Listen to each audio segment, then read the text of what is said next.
Bueno, y ya estamos transmitiendo en vivo, ¿sí? Em,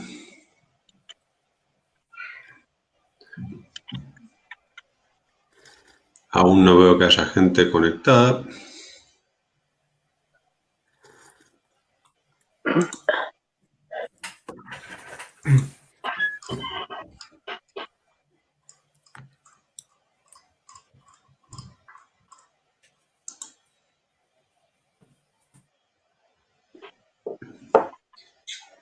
Ella empieza a ver algo de gente conectada.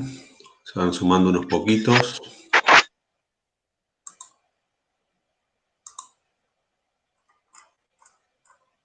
Perfecto.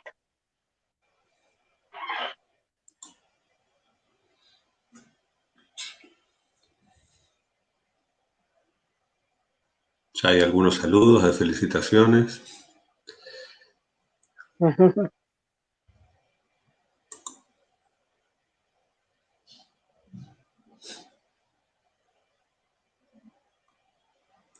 Ahí, en un ratito se lo volvemos a poner a Santiago. Es el nieto.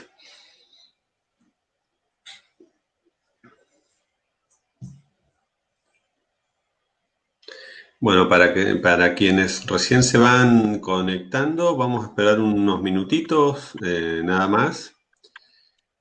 Unos minutitos más, como para que haya un poquito más de gente conectada. Y largamos con la charla del día de hoy que teníamos preparado.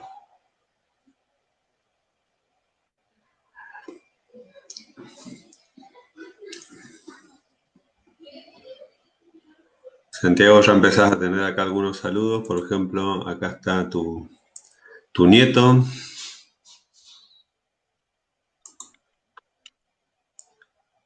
Acá está el compañero Antonio. Sí, listo, sí.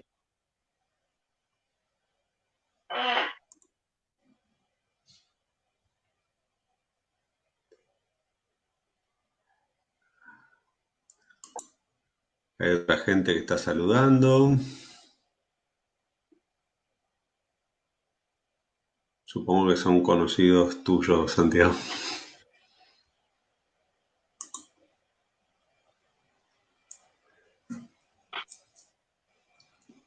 Bueno, esperamos unos minutitos más y largamos. Eh,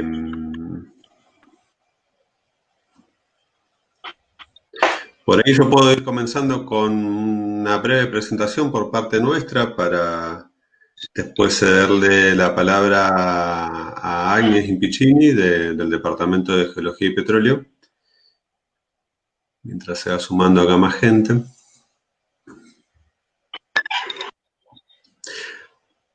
Bueno, por ahí para comentarles brevemente, mientras se va sumando más gente, esta es una iniciativa que encaramos desde el Movimiento para la Recuperación del Petróleo y de más recursos energéticos.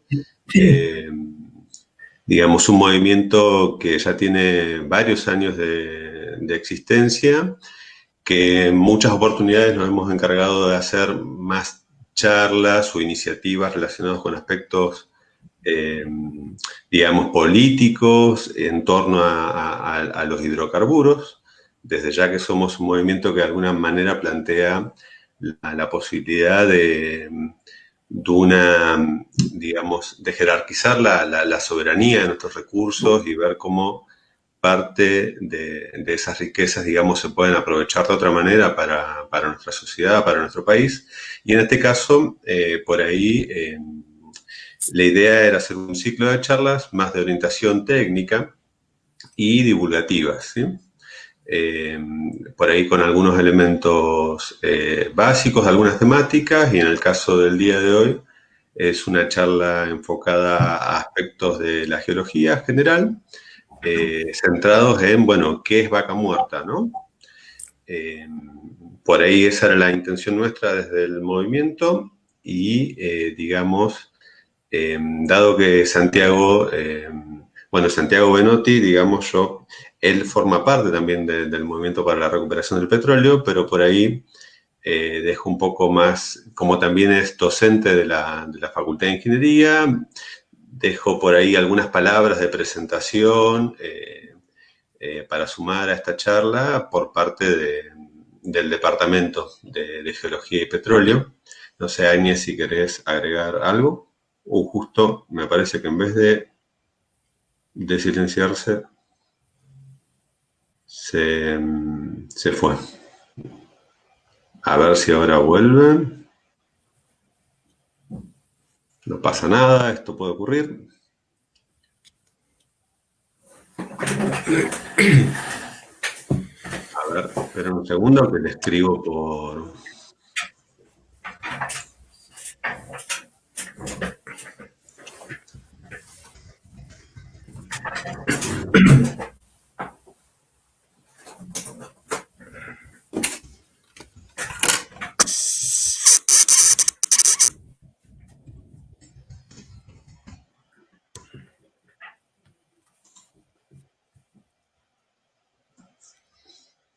Me parece que hubo ahí una traición del dedo. El dedo, en vez de apretar, desmutearse, me parece que salió de la... Sí, esperemos Esperamos unos minutitos, no pasa nada. Sí. Además se va sumando gente y se van sumando acá, se van sumando saludos. A ver, tenemos acá otro compañero.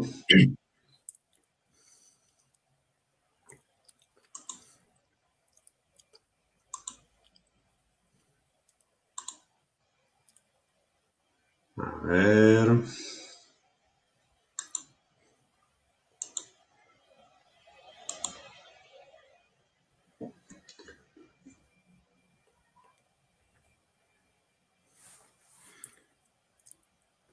Ahí podemos decir de Áñez que, bueno, tiene una larga trayectoria en la docencia e investigación ahí en la Universidad Nacional del Comahue Ahora y sí. en el departamento de Geología y Petróleo. Bueno, adelante, Áñez. Sí, no sé por qué se desconectó. Bueno, yo quería agradecerle al Movimiento de la Recuperación del Petróleo por la invitación que nos hizo y bueno, y presentarlo al profesor Benotti, ingeniero Santiago Benotti, es docente de nuestro departamento en 3 materias, la geofísica para ingeniería en petróleo, y la geofísica para la licenciatura en geología, y también en una materia que es interpretación sísmica, que también se dicta para las 2 carreras. El ingeniero Benotti tiene una amplia trayectoria en la industria del petróleo, con más de 30 años, y la incorporación hace muchos años a nuestro departamento ha sido muy importante, porque nosotros tenemos una sala sísmica, geofísica y sísmica, muy bien equipada, con workstation y todos los software que los alumnos necesitan para desarrollar la materia de interpretación sísmica, y él fue uno de los impulsores y con su logística y demás consiguió todas las máquinas, las licencias de los software, convenios con empresas que le brindan logística como Innovisión, o los datos con la Subsecretaría de Hidrocarburos del Neuquén, así que ha sido muy valiosa ¿cómo se llama? Toda la ayuda que prestó para esta sala. La sala realmente es un orgullo para nosotros. Y los alumnos no solo cursan la materia en el ámbito de esta sala, sino que realizan muchos que realizan sus tesinas o trabajo final para obtener el título de ingeniero o de geólogo. Bueno, y él también participa en toda esa parte del desarrollo de los trabajos finales, ¿no? Y bueno, y la charla es técnica, tecnológica, está orientada a alumnos, pero también al público en general, para tener una idea de este recurso, ¿no? Que depende tanto de nuestra provincia, y bueno, creo que él va a hacer énfasis en esto, pero recordar que es un recurso, que el petróleo y el gas es un recurso no renovable, ¿no? Que si uno lo extrae, no se recupera, o sea, lo que se extrae lo tenemos, se vende, se comercializa, además, se procesa, pero no vuelve a estar en el subsuelo. No hay una canilla que se abre en el subsuelo y eso es permanente, ¿no? Entonces hay que cuidarlo, extraerlo, sí, para el desarrollo de la provincia y de todo el país, de la Argentina, pero siempre cuidando el medio ambiente y bueno, también no abrir la canilla así porque no se recupera, ¿no? Bueno, eso es lo que les quería decir y ahí lo presentamos a Santiago. Bueno, buenísimo. Bueno, entonces por ahí más preámbulos. No sé si, como vos me digas, Santiago, si querés comentar algo o si directamente pongo la presentación y ahí comenzás, como vos me digas. Bueno, yo también, bueno, agradezco mucho las palabras de Áñez, muy elogiosas, ¿no? Y es un placer que el Departamento de Geología y Petróleo de la Universidad Nacional del Comahue nos acompañe en esto bueno, y creo que vamos a seguir difundiendo estos temas que creemos que son muy importantes. Eh, no, yo quiero hacer además en este momento tan particular que estamos viviendo, que, bueno, un reconocimiento a toda la gente del sistema de salud que la está pasando, digamos, está en una situación límite, crítica y en el frente de batalla, digamos, en la que muchos están sufriendo consecuencias bastante serias y que no se salvan prácticamente ninguno de ellos de esto y en condiciones bastante precarias en muchos casos, ¿no? O sea que un reconocimiento importante para ellos que están haciendo un sacrificio grande además por poca plata. Y también a toda la comunidad educativa, ¿no? Desde el primario hasta el universitario, que está haciendo su tarea a pesar de todo como puede y aprendiendo un montón de cosas, entrenándose con los recursos que tiene, poniendo recursos propios, mucho tiempo en su casa, con los chicos, etcétera, ¿no? Bueno, eso también, aunque no tengan involucrada la salud directamente, pero eso es muy valorable de todo el sistema público, que bueno, de ahí venimos nosotros, del sistema público de salud, que es una de las pocas cosas que se mantienen no demasiado afectada en este país. Así que pongamos un granito de arena para eso. ¿Puedo compartir mi pantalla, A no? ver, sí, ahí te pongo para compartir y yo por ahí ahora me silencio un ratito, ¿sí? Para no molestar y te comparto la pantalla.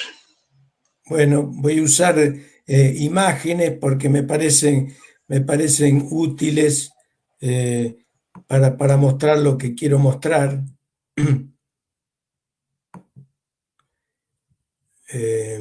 A ver cómo es esto. Vayamos al principio. Ese sería Ahí, el ahí ya comienzo. estoy viendo la presentación bien, te Bueno, aviso. fenómeno. Estas son las imágenes que yo les quiero mostrar. Eh, Tardará esto algo así como 50 minutos o un poquito más. Me van a avisar a los 45 para que no me pase demasiado. Creo que necesito las ilustraciones para mostrarle muchas cosas que de otra manera es muy difícil mostrarle. Bueno, ahí estamos, digamos, el Movimiento para la Recuperación de Nuestro Petróleo, que somos una organización que ya tenemos unos cuantos años acá en la cuenca neuquina, y bueno, la colaboración y acompañamiento, perdón, del Departamento de Geología y Petróleo de la Universidad Nacional del Comahue, ¿no? Tendremos una charla, aprovecho ahora que me acuerdo, el próximo viernes tendremos una charla complementaria a esta. Yo le voy a hablar de la primera etapa de la exploración y la búsqueda de hidrocarburos, y la semana que viene, próximo viernes, el ingeniero Antonio Colillán, que también tiene una larga experiencia en la industria petrolera, les va a hablar digamos, de todo lo que sea la producción, la distribución, transporte de hidrocarburos, otra etapa, el próximo viernes a esta misma hora. Bueno, geología petrolera, el tema que elegimos para dar hoy, para charlar hoy. Y bueno, para empezar por el principio, para los que no están en el tema, geo quiere decir tierra, ¿no? Es el estudio de la tierra, la geología. Y petrolera porque, bueno, la vamos a aplicar a la industria petrolera, que es clave aquí en las provincias patagónicas, en particular nuestra provincia de Neuquén, ¿no? Y bueno, y ponemos qué es Vaca Muerta, porque bueno, nos han hablado tanto de Vaca Muerta y de distintas maneras que quisiéramos aclarar un poco de qué se trata o mostrar de qué se trata Vaca Muerta, porque creemos que hay bastante confusión y bueno, y tiene su importancia, tiene mucha importancia. Les digo así brevemente cuáles son los temas de los que voy a hablar. La Tierra se mueve y ya vamos a ver por qué decimos se mueve, no necesariamente de lo que estamos acostumbrados a ver que se mueve la Tierra alrededor del Sol o la rotación, otros movimientos. Las cuencas sedimentarias son sedimentarias, son los lugares en las que se desarrollan la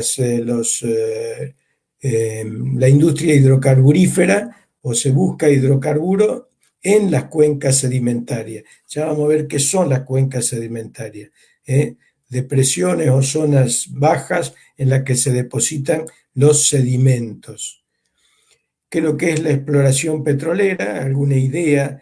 Nosotros le decimos que esto es mirar debajo de la tierra, para saber dónde tenemos que buscar, siempre con la idea prospectiva, que es buscar alguna mineral o lo que sea de utilidad para nuestro desarrollo, el desarrollo humano, ¿no? Vamos a ver algunos ejemplos de yacimientos en nuestra cuenca, en particular la cuenca neuquina, que es la que más conocemos y donde estamos nosotros, y Vaca Muerta, ¿qué significa? Lo que ya dijimos. Y finalmente vamos a hacer algunas conclusiones, vamos a sacar de cómo estamos con esta industria, así del punto de vista técnico, y bueno, y las preguntas que puedan hacer ustedes, ¿no? Que con mucho gusto trataremos de responder. Una caricatura de qué es lo que vamos a hacer ahora. Vamos a mirar qué pasa ahí en la Tierra, qué tenemos para aprender de la Tierra, que tiene muchos años de historia, empezando ahí por el principio. Bueno, hace muchos años, 200, 300 millones de años, no es fácil imaginárselo. Bueno, la Tierra, los continentes estaban agrupados, así, un solo continente que se llamaba Pangea en ese momento, 200, 300 millones de años. Bueno, aquí ven cómo estaban pegaditos Sudamérica y África, por ejemplo, que es lo que más nos interesa. Y después, ¿qué pasó? Bueno, se van separando, ¿no? Es como que todas estas placas de distintos colores tiene cierta independencia, entre comillas. Es como que eso es la corteza terrestre, que tiene un determinado espesor donde estamos parados nosotros. La corteza terrestre, la parte más superficial de la Tierra, tiene, digamos, entre 10 y 50 kilómetros de espesor. es como que esa corteza terrestre navega sobre el globo terráqueo. Se van separando acá, por ejemplo, y acá se van chocando. Si miramos en un corte de la Tierra, la cortamos por la mitad, tiene un núcleo la Tierra y tiene otra capa muy gruesa, espesa, que se llama el manto, que es material fluido. Podemos imaginar material volcánico a alta temperatura que se mueve. Como el núcleo está muy caliente, a altísima temperatura, ese material fluido se calienta aquí y al calentarse disminuye su densidad y asciende en una corriente convectiva, se llama eso, y después se enfría de nuevo cuando está en contacto con la corteza terrestre y aumenta el peso, entonces vuelve a bajar. Se produce ese mecanismo que es lo que hace que se separen esas placas. Esto es lo que se llama la tectónica de placas. Se van separando los continentes por ese mecanismo de la convección. Si lo miramos más en detalle, una partecita nomás de eso, aquí es donde ese material del manto que está a alta temperatura logra salir en algunas posiciones como estas en el mar, las dorsales oceánicas, así se llaman, y se separan esa placa que es la corteza, en este caso la corteza oceánica. Y en este caso acá supongamos, porque nos queda bien, asimilar esto a la cordillera de los Andes. Esto sería Chile y aquí estaríamos nosotros, nuestra Argentina. Esta placa se va metiendo debajo del continente, colisiona y choca contra el continente y se mete hacia el interior de la Tierra, que está a altísima temperatura y por lo tanto la placa esa se va consumiendo y produce residuos, gases, que son los que se escapan a través de la actividad volcánica. Se lo digo así de manera sencilla. O sea que toda la actividad volcánica que tenemos o que hay en el mundo se debe a este proceso. Y nosotros acá en Neuquén tenemos muchos volcanes en la cordillera y algunos un poco más separados de la cordillera, por donde sale son las salidas de escape de esa combustión. Y bueno, esto comprime todo el territorio continental y al introducirse esta placa por debajo del continente y chocar contra la corteza continental, se producen altas presiones y cuando esto va, digamos, resbalando o introduciéndose por debajo, es cuando se producen en algunos momentos los terremotos. Cuando esto, digámoslo así, de manera sencilla, patina o resbala contra la otra roca del continente, es cuando se producen los terremotos. Son esfuerzos que se van acumulando y en algún momento se liberan por un terremoto. Y bueno, y otro detalle, aquí supongamos que esto es nuestro país, a ver si podemos hacer un zoom con esto. Bueno, no lo encuentro acá.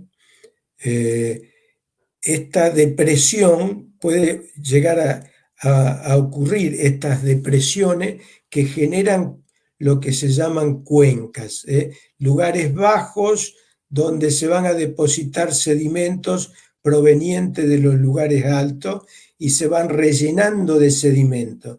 Eso es lo que después constituye una cuenca. En el caso nuestro, la cuenca neuquina.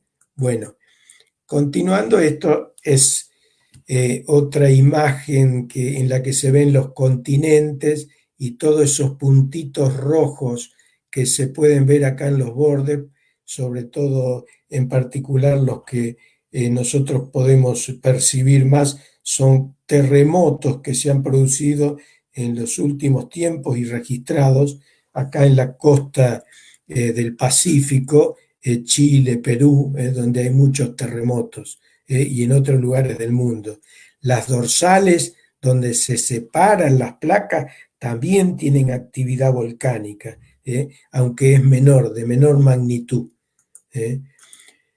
Esto es otra visión de eso mismo, donde se ven las zonas calientes, donde el material volcánico surge hacia afuera y el que produce esa separación va generando corteza oceánica y produce esa separación de los continentes. Y bueno, yo les podría decir algo así como 2 centímetros por año se separan los continentes. Hasta por acá hay una isla, Islandia, que pasa por el centro y esa isla se va agrandando 2 centímetros por año, por dar un ejemplo. Estas son las zonas donde se produce esa corteza oceánica y son zonas calientes.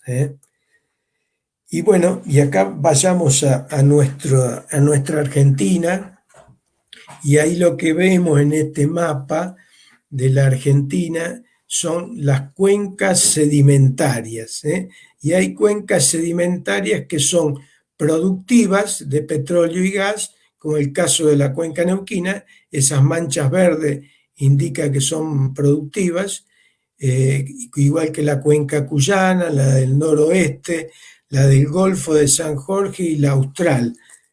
Pero tenemos otras cuencas que aún no son productivas, algunas de las cuales están muy poco exploradas, o sea que acá también hay campo para seguir explorando. Y bueno, empezando con la cuenca neuquina, que como dijimos es la que más conocemos, y vamos a hablar más sobre ella. Esta es una foto satelital ilustrativa, procesada, donde nos parece buena para mostrar. Esta es la cordillera de los Andes, este es nuestro volcán Aucamahuida, acá están los lagos, los barriales y Marimenuco, el río Neuquén, el río Colorado por allá. Bueno, para tener una idea lo que es la superficie. Son imágenes que nos ha prestado acá nuestro amigo geólogo Ricardo Martínez. Y bueno, y esto es es un modelo de cómo habría sido la cuenca neuquina cuando se inició, que era una depresión. La ciudad de Neuquén estaría por acá, pero en esa época no estaba la cordillera de los Andes acá. Había una serie de volcanes, una cadena, un arco volcánico se le llamaba, que no le impedía al mar Pacífico ingresar. Y de hecho el mar Pacífico invadía todo lo que es la cuenca neuquina, que llega a posiciones acá más allá de lo que ahora es Villa Regina, para que tengan ustedes una idea. Y esto estaba invadido por el mar Pacífico, que tenía épocas de alta mar y de baja mar, o sea, ingresaba más o menos dentro de la cuenca neuquina. Acuérdense o dense cuenta que pasaron millones de años, 200 millones de años rellenándose la cuenca desde los laterales, desde posiciones más altas, acá en la zona pampeana, o desde acá, desde el sur, había aporte por los ríos, los arroyos, los desagües, los factores climáticos iban rellenando la cuenca, que finalmente tenía una forma como esta, ¿no? Neuquén aquí, Chosmalal, Malargüe, llegaba hasta Mendoza esta cuenca, ¿no? Llega hasta Mendoza. Y bueno, y siempre recordando que acá no estaba la cordillera de los Andes, por lo tanto el Océano Pacífico ingresaba a esta depresión y se producían los depósitos de los sedimentos. Acá en 3 etapas les trato de mostrar lo más sencillo que se pueda cómo empezó esto hace 200 millones de años, la cuenca aquí se abría, se producía una depresión porque se bajaban algunos bloques acá y quedaba una depresión que en una segunda etapa, con el ingreso del mar Pacífico y el aporte de sedimento, se iba rellenando esa cuenca o esa depresión, siempre en contacto con el mar, que a veces tenía un nivel alto, otras veces tenía un nivel bajo, y se depositaban todo clase de sedimentos, sedimentos marinos y sedimentos continentales cuando el mar estaba bajo, arenas, arcillas, carbonatos, evaporitas que serían sales, bueno, etcétera. Y finalmente, la última etapa, se levantó la cordillera de los Andes, y ya no hubo conexión con el Océano Pacífico. Incluso hubo en algún momento más moderno, digamos, perdón, el ingreso del Océano Atlántico desde el este. Santiago, ¿Sí? Santiago, si querés un minuto ir a buscar agua o algo de eso, no hay problema, ¿eh? Esto queda así y cuando necesites, Bueno, eh, no te hay drama. agradezco. Hacemos un pequeño intervalo porque sí ando con la alergia. Sí, sí, sí, esto queda así, no saques la presentación ni nada y Ahí vengo.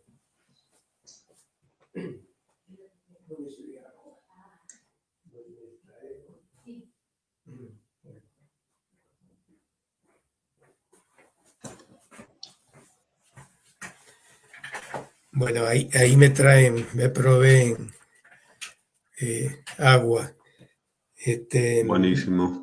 Bueno, había llegado aquí a esta etapa de la evolución de la cuenca en que se había levantado la cordillera de los Andes, no había más ingreso del Océano Pacífico, que estuvo muchos millones, varios millones de años rellenando esta cuenca.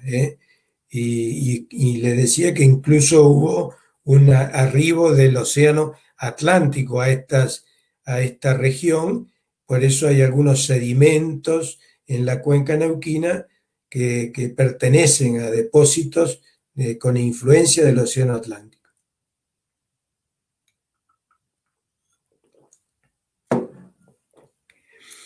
Bueno, y bueno, esto por ahí puede no resultar muy fácil de entender, pero voy a tratar de mostrar. Esto se puede hacer ahora o se puede reconstruir lo que hay dentro de la cuenca neuquina. Ustedes imagínense que ese recipiente o esa zona deprimida era esto que se ve acá. Espero que se vea el puntero este que tengo yo. Toda esta era la base de esa cuenca, que se iba rellenando desde las zonas altas, de acá desde el este, desde la derecha, estaban las zonas altas en La Pampa, o acá en el sur, de la meseta del Somucurá o algo por el estilo, y se iba rellenando. Así que imagínenselo en toda esta columna. Para que se rellene esto, pasaron algo así como 200 millones de años, ¿no? Y bueno, hay que imaginarse cómo se iban acomodando los sedimentos que iban rellenando esa depresión. En la parte más profunda de la cuenca, que está al oeste, que sería donde está ahora la cordillera aproximadamente, o al frente, llega a tener entre 6.000 y 7.000 metros de espesor de toda clase de sedimentos, con distintos periodos de depositación. Así podemos ver, y me interesa mostrarles, por ejemplo, todos estos sedimentos, estas capas que se ven así en color ocre, que acá dice formación Molle, o la famosa vaca muerta aquí, o más arriba la formación Agrio, son rocas que se depositaron cuando el mar estaba relativamente alto el Pacífico y entonces estas rocas, estos sedimentos se depositaban en el interior del mar. Eran arcillas finas que contenían mucha materia, gran cantidad de materia orgánica. ¿Y eso qué produjo? Cuando esto quedó debajo de los demás sedimentos que ejercen una gran sobrecarga sobre esos sedimentos que estaban depositados ahí y a una temperatura alta, porque la temperatura aumenta con la profundidad, unos 30 grados cada kilómetro, con esa sobrepresión, con la temperatura y el paso de millones de años, se genera hidrocarburo en esas rocas madres que después es expulsado o trata de escaparse por esa sobrepresión. Buscando lugares más fáciles para escaparse, tratan de escaparse hacia la superficie buscando vías de drenaje o de migración, como se ven con estas flechas celestes en el caso de Vaca Muerta. Y si encuentran algunos niveles arenosos, tratan de irse y subir hacia arriba. Y en algunos casos incluso lo logran, ¿no? Por eso hay afloramiento de petróleo en superficie, cerca de la cordillera sobre todo, donde el petróleo que se generó en profundidad logra llegar hasta la superficie por alguna vía, ya sea algún material poroso, como arenas, o por fallas que hay en la columna sedimentaria. Aquí se ven muy ordenaditas todas estas capas, este modelo que hay acá de cómo son los depósitos en la cuenca neuquina. Bueno, logramos hacer este modelo, o lograron todos los geólogos y geofísicos y especialistas que estuvieron trabajando por más de 100 años en la cuenca neuquina, armar este esquema con bastante precisión, por todos los estudios que se han hecho y con todos los datos que se disponen, datos de pozo, datos sísmicos que ya vamos a ver qué son. Por eso tenemos esta idea o esta reconstrucción esquemática. Esto se ve todo muy ordenadito, pero dense cuenta que con todo eso que vimos antes, de los movimientos de las placas y los empujes, esto después se deforma y tiene fallas y tiene deformaciones, plegamientos que ya vamos a ver, ¿no? Esto es para mostrarles cómo se busca una trampa de hidrocarburos, que es donde están los yacimientos. ¿Dónde encontramos los yacimientos cuando estamos explorando? Bueno, hay trampas típicas, estas son esquemáticas. La más clásica trampa son los anticlinales, que tienen esta forma, capas de sedimentos, de rocas, que cuando se depositan normalmente son horizontales, después se empiezan a deformar con la historia geológica por los esfuerzos que se ejercen sobre esas rocas. Y bueno, y en muchos casos, o en algunos casos, se producen estas estructuras anticlinales que son como, imagínense, como domos que tienen distintas formas, pueden ser redondos, pueden ser alargados, pueden estar fallados, pero lo que sucede con esto, ¿por qué se convierten en trampas?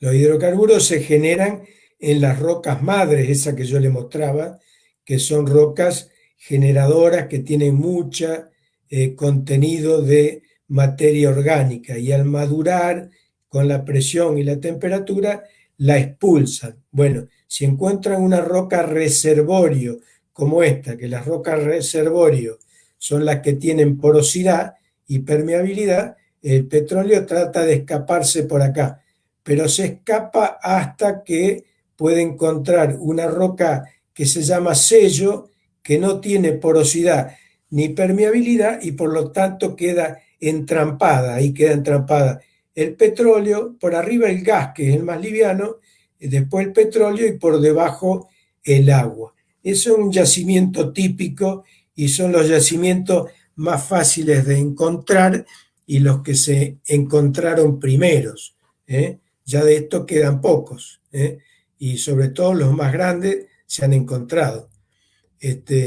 Bueno, y después hay otras trampas, como esta, por ejemplo, en que hay una falla, que toda la columna sedimentaria se rompió, y entonces hay una roca reservorio con porosidad que quedó enfrentada a una roca sello. Y el petróleo, en ese afán de migrar, de escaparse para arriba, quedó entrampado contra esa falla. Por ejemplo, acá hay otro tipo de trampas que se da en algunos casos cuando hay sales abajo, capas de sales que tratan de escaparse también ellas para arriba porque tienen menor densidad con toda la presión de las otras capas, y se produce esto.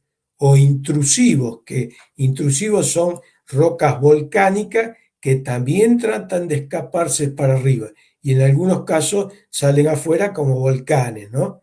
Bueno, esas intrusiones o esas rocas que se meten dentro de la columna sedimentaria de los sedimentos provocan estructuras también, y ahí también se producen entrampamientos de hidrocarburos.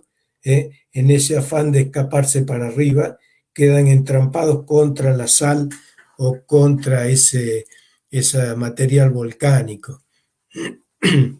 Una un poco más sofisticada es una trampa de esta que se llama estratigráfica, que hay una roca reservorio, arena típicamente, que se va adelgazando y se va haciendo impermeable, y en algún momento ya no puede seguir el hidrocarburo y queda entrampado ahí en una roca reservorio con porosidad, pero rodeada de roca sello que no la deja seguir.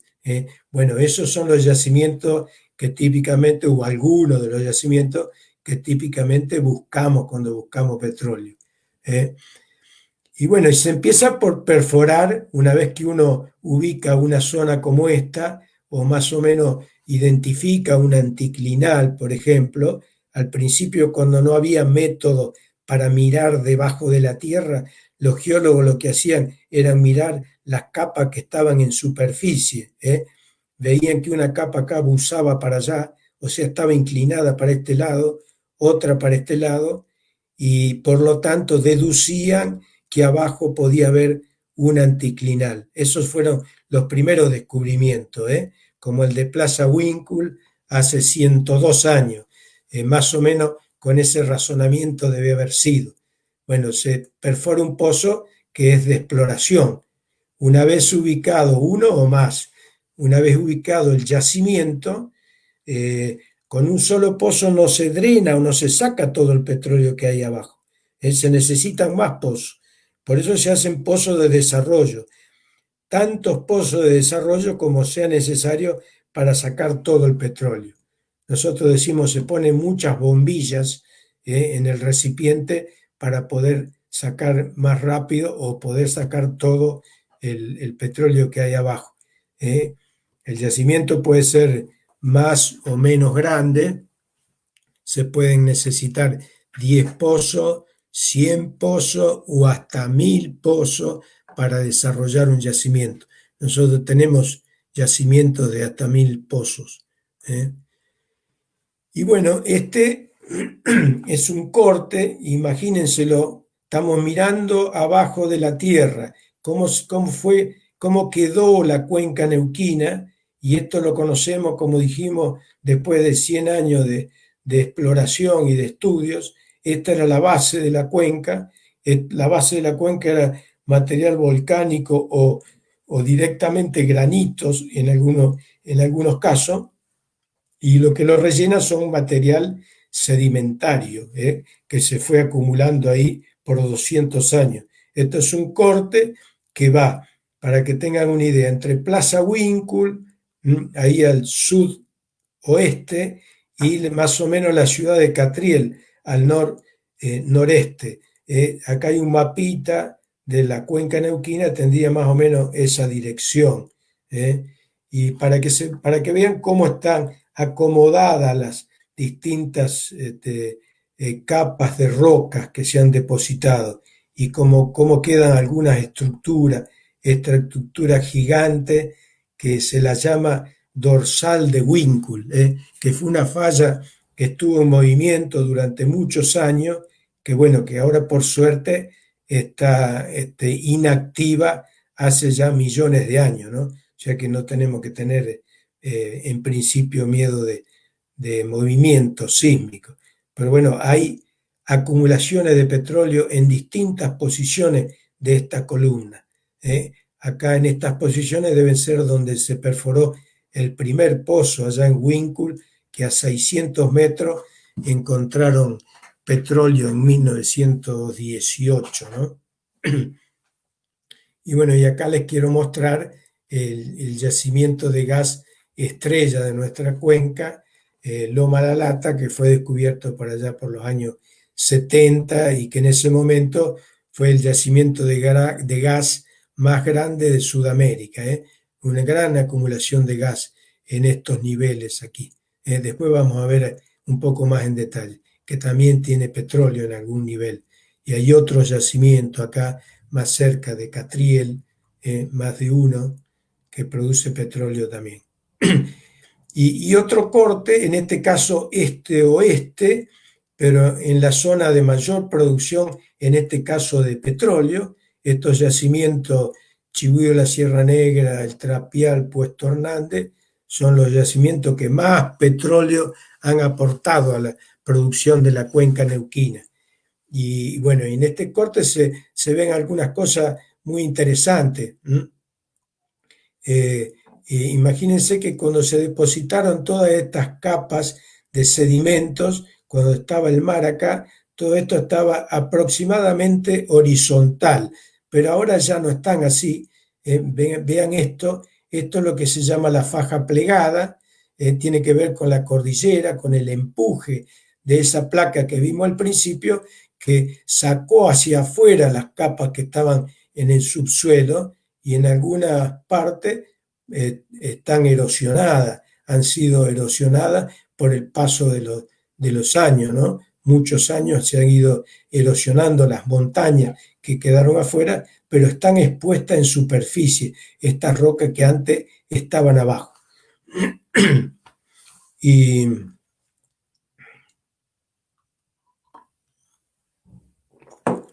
esto que se ve acá, esto es como es material volcánico que en algún momento encontró una zona de debilidad acá e intentó salir a la superficie, porque acá hay mucha presión, ¿no es cierto? A medida que uno se acerca a la superficie hay menor presión, por lo tanto el material volcánico tiende a ascender, asciende todo lo que puede. En este caso el volcán no alcanzó a salir a la superficie, quedó abortado, pero ese material volcánico se introdujo, se metió entre las capas de las rocas depositadas.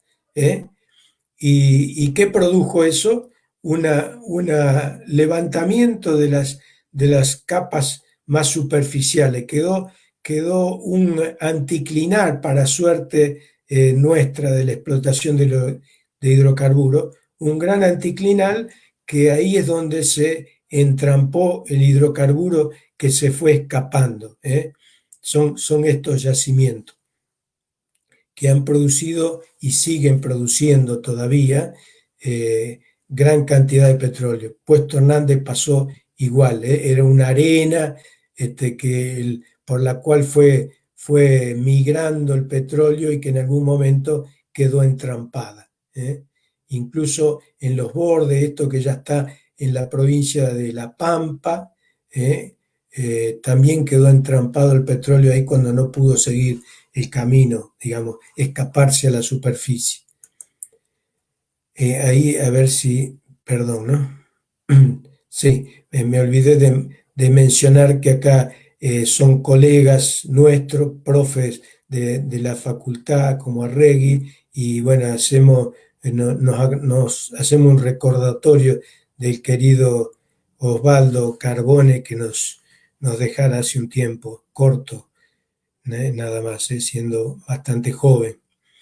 Bueno, ellos colaboraron o hicieron este trabajo. ¿Qué más? Nos gusta, ¿cómo hacemos nosotros? Porque todo esto que les estamos mostrando acá, ¿por qué nosotros sabemos que aquí abajo las capas están puestas de esta manera o tenemos esta estructura y todo este detalle que yo les estuve mostrando de la columna sedimentaria? Bueno, porque tenemos herramientas para mirar debajo de la tierra, indirectamente, pero podemos mirar, más o menos como hace la medicina, ¿no?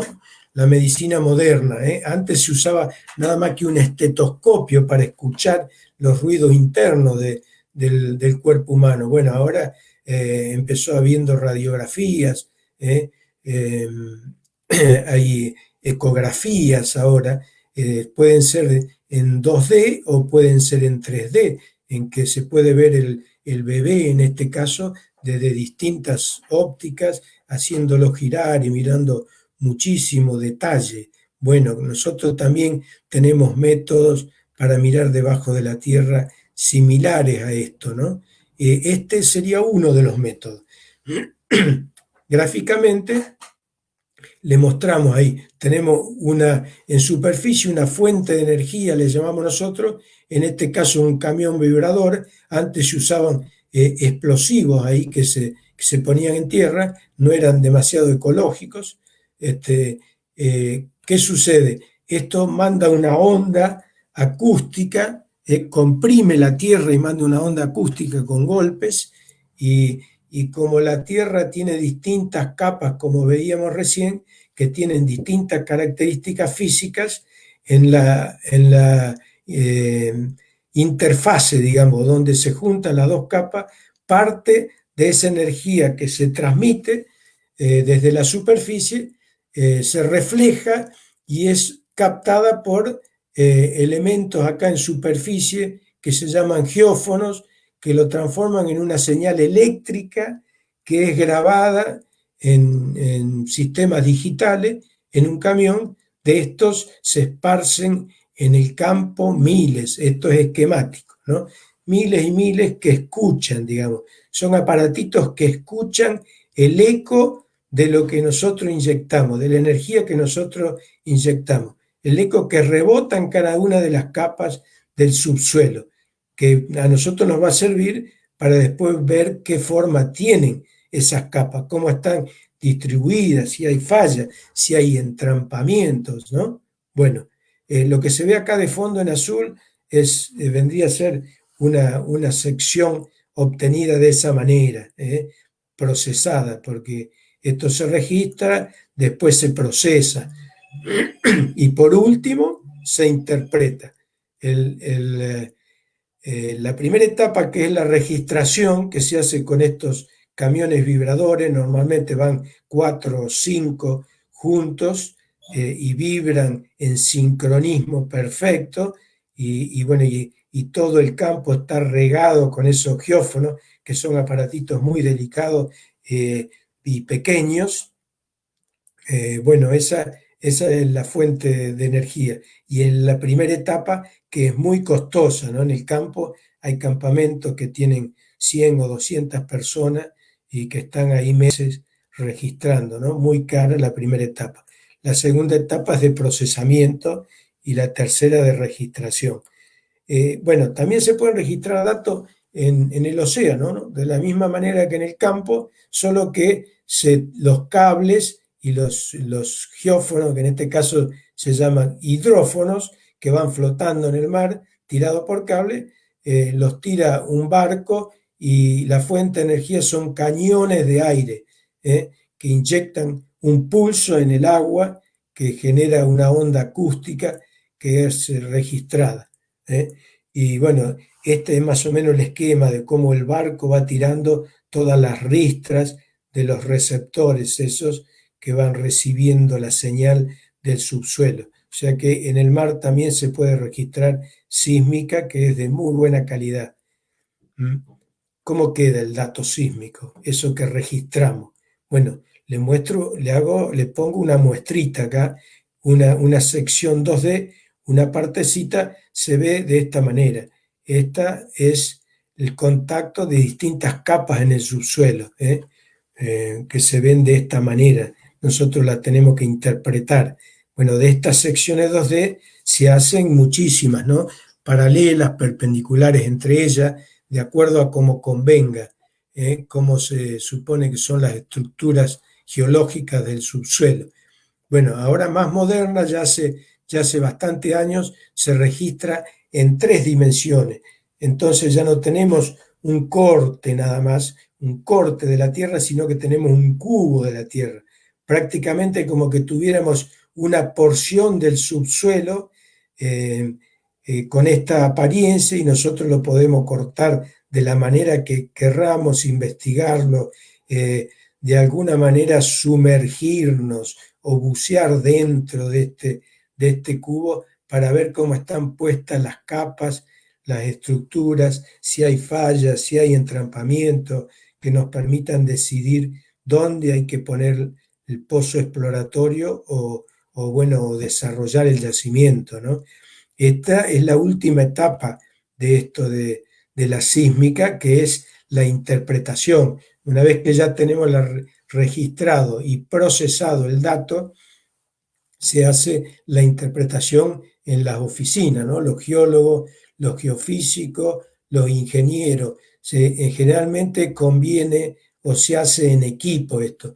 Estos equipos son los que tenemos nosotros en la Universidad del Comahue. Tenemos una sala con 6 equipos de esto que nos ha donado la empresa YPF, y tenemos un software también que nos han prestado una empresa privada de primerísimo nivel, digamos, es lo que se usa en la industria, y los chicos ahí practican y pueden hacer su aprendizaje para hacer la interpretación.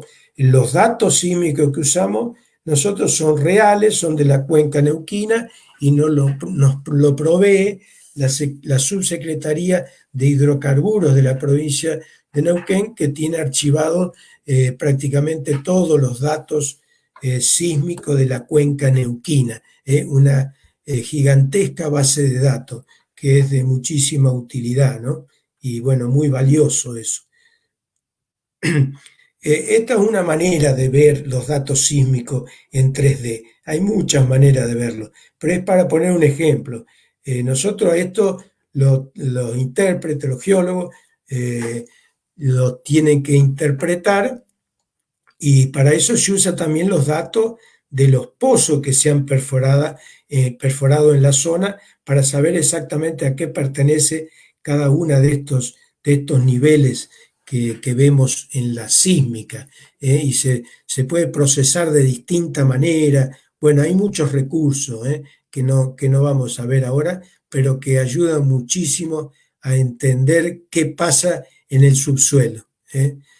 Hasta de esta manera se puede ver los datos sísmicos. Esto no es tan común, pero hay algunas empresas que tienen estas salas de visualización que son como cines, y que normalmente se usa para discutir, para mostrárselo a los gerentes o a los socios de una manera más sencilla, y en 3 dimensiones se ven así los datos sísmicos.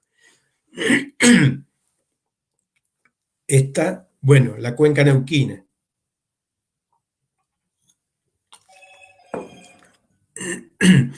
Bueno, la cuenca neuquina tiene esta forma así triangular, ¿no?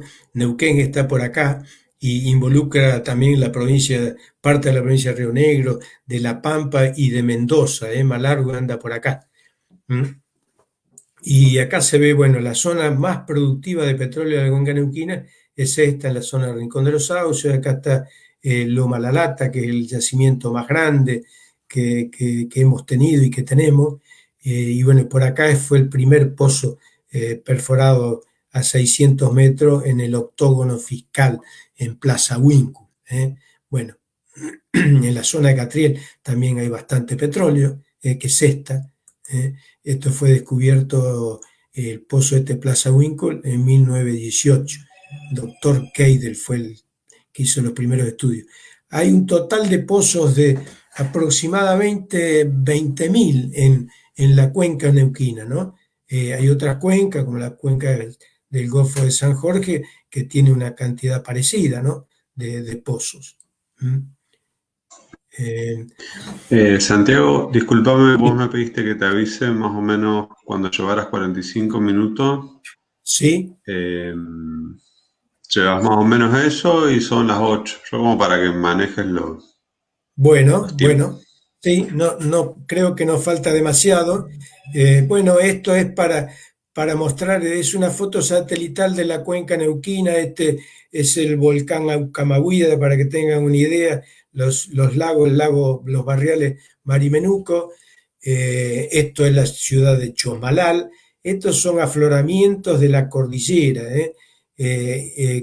Son los sedimentos que en algún momento estuvieron en el subsuelo, que se depositaron horizontalmente y que con el empuje de esa placa del Pacífico los sacó afuera, digamos, estos sedimentos y los expuso. Bueno, para los geólogos esto es de muchísima, es muy valioso, de muchísima utilidad. Viene mucha gente de distintos lugares del mundo, incluso a ver estos afloramientos que son de muy alta calidad y que permiten sacar muchas conclusiones de cómo se depositan estos sedimentos, las características que tiene. Bueno, acá es donde se vio por primera vez toda la columna sedimentaria, incluyendo a Vaca Muerta, ¿no? Hace ya casi unos 100 años, ¿no? Con el conocimiento que tenemos ahora de lo que pasa en el subsuelo, nosotros podemos hacer un corte ahí y tendría más o menos este aspecto. Todo lo que es la faja plegada, que es esto que se ve acá de fondo, rosado, en profundidad se ve de esta manera. El basamento, ya sea granito o lo que sea, se rompió y lo sacó para arriba a los sedimentos que estaban ordenaditos y acá fueron erosionados. Pero acá se pueden estudiar en superficie. Hay también actividad volcánica acá, algunos volcanes. Bueno, y esto acá hay zonas productivas, ¿no? Más hacia el este, en el subsuelo. Y aquí les presento Vaca Muerta en un afloramiento. Tiene más o menos esta apariencia, son como pizarra o como lajas negras, que en este caso se ven secas porque están en superficie y erosionadas, ha pasado mucho tiempo, pero en el subsuelo a 2.000, 3.000 metros están impregnadas con petróleo. Y esta es la roca madre, la Vaca Muerta, la roca generadora, la que produce petróleo porque tiene gran cantidad de restos orgánicos de toda clase, incluyendo estos fósiles que serían los llamados amonites, con esta pinta, pero muchísimo material orgánico fino también tiene, que es lo que lo hace generar cuando está en profundidad, a temperatura y presión. Estos son otros afloramientos de otra característica, en este caso rocas reservorios típicas, areniscas, que también se ven en el oeste neuquino. Bueno, vamos a tratar de ir más rápido para no hacerlo demasiado largo. Estos son dos cortes, para tener una idea, dos cortes, uno este-oeste, acá que está, esto es de la cordillera, y esto, bueno, que en algún momento estuvo horizontal, ahora está deformado por el empuje acá de la cordillera, de la placa esa que se está metiendo debajo de Chile, ¿no? Produce estas deformaciones. La interpretación del colega Martínez es esta: esto es el basamento, que puede ser granito o roca volcánica, y esto es la faja plegada, es como se falla, para tener una idea. Y esto es una línea sísmica, ¿no? Registrada de muchísimos kilómetros, ¿no? Que va desde la cordillera hasta la zona de Catriel o más al este aún. Y esta es otra que va un poco más norte-sur, que sale de Winkle más o menos, que Winkle tiene esta característica, esto se llama la dorsal de Winkle, una estructura gigantesca, antigua, creo que ya la mencioné, y bueno, acá hay varios yacimientos en el medio, pero es para tener una idea de cómo se ve la información que se registra en el campo y que se usa para explorar, para buscar los hidrocarburos. Es de esta clase. En este caso son líneas de muchos kilómetros de largo. Acá tenemos otra línea muy larga que nace por acá cerca de Neuquén o Roca y va hasta Chosmalal. Son muchos kilómetros esto y los sedimentos están acomodados de esta manera. Fue como se acomodaron a lo largo de millones de años, ¿no? Y esto se los muestro porque esto que está acá en azul, que no está totalmente completo, pero es un procesamiento de estos mismos datos, pero que nos muestra en azul lo que sería Vaca Muerta, la parte más útil de Vaca Muerta. Fíjense que no es tan sencillo identificar esto, o mejor dicho, no es una cosa uniforme y paralela, y tiene distintas características en distintos lugares de la cuenca. Si hacemos una cosa más enfocada, como un zoom, con otro procesamiento, esto que está aquí sería lo que equivale en azul, es lo que equivale a Vaca Muerta. Y si hacemos un pozo, los pozos que se están haciendo actualmente, que tienen unos 2.000 o 3.000 metros de vertical, rama vertical, y otro tanto de rama horizontal para poder drenar ese petróleo que tiene Vaca Muerta, que es impermeable y por eso hay que hacer fracturas. Ya vamos a ver. Esto es un ejemplo. Un tramo vertical de 2 o 3.000 metros y otro horizontal parecido. Esto se entuba con caños de distintos diámetros, primero más grueso, después más fino, y esto es lo que podría ser Vaca Muerta en el caso nuestro. Después entubado se perfora como con explosivos, se hacen perforaciones y se mete fluido con algunos químicos a muy alta presión, perdón, a muy alta presión, a tan alta presión que se quiebra la roca por la presión con la que se mete, y detrás de eso va arena, que es la que va a rellenar esas grietas. Y de esa manera después, retirando parte del agua esa y los químicos que se introdujeron para hacer la fractura, después comienza a producir la formación, digamos. La roca empieza a producir petróleo o gas. Eso es lo que se hace, eso es el fracking, que se quiebra la roca a muy altísima presión. Eso tiene su riesgo también, ¿no? Viendo un detalle, esto sería lo que se hace y se inyecta agua, se hacen agujeros en el caño, se inyecta agua con químicos a muy altísima presión, se quiebra la roca en esa zona y después cuando se retira el agua comienza a haber aporte de petróleo de la roca esta que se llama roca madre, la roca generadora. Eso es en pocas palabras lo que ocurre en la explotación de estos recursos no convencionales que se llaman.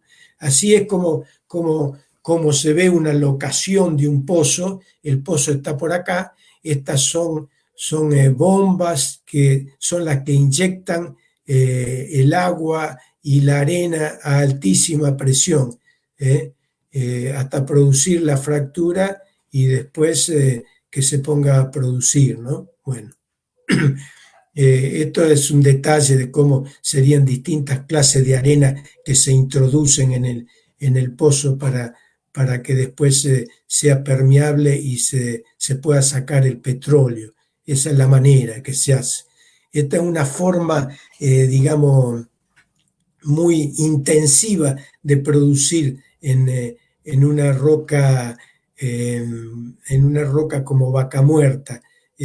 Cada una de estas es una rama de un pozo, son pozos que salen de una misma locación. acá de arriba se ve muy lindo, en la práctica esto difícilmente sea así, ¿no? Ya vamos a ver, salen distintos pozos en distintas direcciones, se puede hacer así ahora y se fracturan las ramas horizontales para que salga el petróleo después, para un lado y para el otro, para tratar de drenar todo el petróleo que tienen estos paralelepípedos, acá estos cubos alargados, para tratar de drenar todo lo que se supone que esto sería vaca muerta, ¿no? Bueno, para tener una idea cómo es esto de la explotación petrolera no convencional.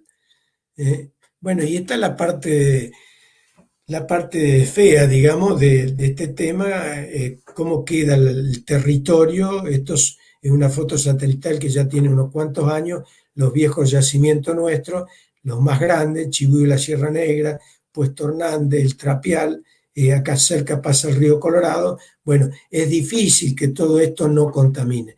De hecho, contamina, porque hay pozos acá que tienen más de 50 años y aunque tengan entubado, que tengan caños, esos caños se pudren y se contaminan las napas y finalmente termina de llegar petróleo, ¿no? Restos a los ríos. Bueno, eso no hay suficiente control o hay un gran pasivo ambiental esto, ¿no? Que es costoso y es como una zona de sacrificio, digamos. No alcanza con las leyes y los organismos de control, bueno, parece que no funcionan del todo. Y esto es para que tengan una idea cómo es la explotación de los no convencionales, así como vaca muerta. En Estados Unidos, que está muy desarrollado esto, en Texas, este es un caso, fíjense cómo queda el territorio, ¿no? No se puede hacer prácticamente otra cosa, ¿no? Bueno, esa es lo que es una zona de sacrificio, sería. Y bueno, tiene otras consecuencias. El agua que vuelve, digamos, que sale del pozo, el agua de retorno que se llama, hay que ponerla en algún lado. Y bueno, no es fácil eso, manejar esa cantidad de agua sin contaminar otras cosas. Hay unas cuantas dudas y deudas para con la sociedad o la gente que vive ahí cerca, los productores, en general productores acá en la cuenca neuquina, de chivas o de lo que sea, digamos, en las zonas de petrolífera, ¿no? De esto, los pozos, yo no les voy a hablar mucho de esto, pero se perfora y se obtiene muchos estudios en los perfiles. De esto les va a hablar el ingeniero Antonio Colillán la próxima semana, del desarrollo con los pozos. Bueno, se hacen muchos estudios en los pozos y se hacen mediciones de la densidad, de la velocidad de la roca, de la señal en la roca, de la resistividad, etcétera, ¿no? Y se toman muestras como coronas, así, para saber exactamente cómo es el reservorio y poder tener datos de la porosidad, permeabilidad, etcétera. Lo que les voy a mostrar es que lo que se hace en exploración, se registra sísmica 2D, como vimos antes. Bueno, en la cuenca neuquina se registró muchísimos kilómetros, miles de kilómetros de línea sísmica en 2D, más que las que hay marcadas acá todavía, y 3D también ahora más moderno, que ahora ya está todo cubierto, esto prácticamente con 3D, porque la cuenca neuquina es muy rica en petróleo, entonces merece ser estudiada. Cada uno de estos es un proyecto 3D que después se pueden unir y hacer mapas, si queremos, hasta de toda la cuenca o de alguna región, uniendo todos estos cubos de sísmica 3D. Bueno, esto tiene un costo alto, pero es de mucha utilidad. Este es un ejemplo de lo que se puede mapear en algún lugar ahí cerca de la cordillera, una gran estructura que tiene como 70, 80 kilómetros de largo. Gran estructura, quiero decir, esta forma es como un domo o como una estructura positiva, en un corte así horizontal se ve así. Es lo que llamamos un anticlinal. Esta es la parte más alta que podría tener petróleo, ¿no es cierto? Estas grandes estructuras. Esta es la estructura más grande de la cuenca neuquina. En este caso tiene gas en el flanco de la estructura, no tiene petróleo en la parte más alta. Y aquí también hay gas y petróleo. Bueno, ejemplos para saber qué es lo que se hace con la sísmica. Bueno, se obtienen estos mapas que se pueden hacer de distintos niveles, tienen un poco diferentes formas. En este caso, de un nivel ahí cerca de la famosa Vaca Muerta.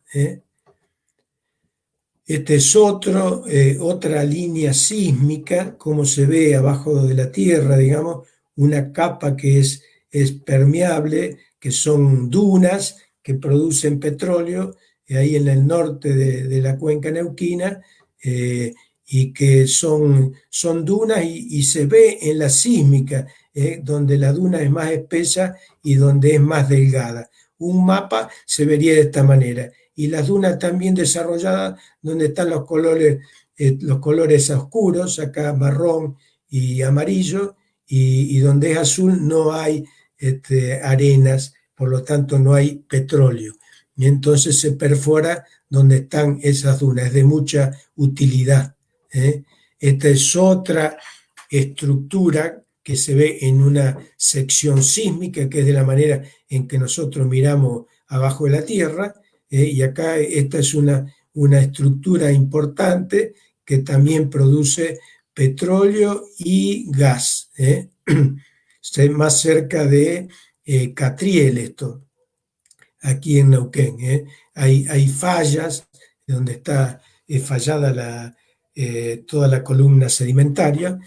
Bueno, y acá hay muchos pozos y hay mucha producción, tanto en este bloque alto como acá que hay gas también. Y bueno, y este es un esquema de lo que vimos en la superficie, ¿no? Lo que vimos en la línea sísmica esquemáticamente se ve así, y lo que produce es esta zona, está esquematizado. Y bueno, por último, esta es Loma de la Lata. Este pozo no estaba perforado y teníamos acá el sausal bonito, que estaba el reservorio, que es Tordillo, sin la formación Tordillo, sin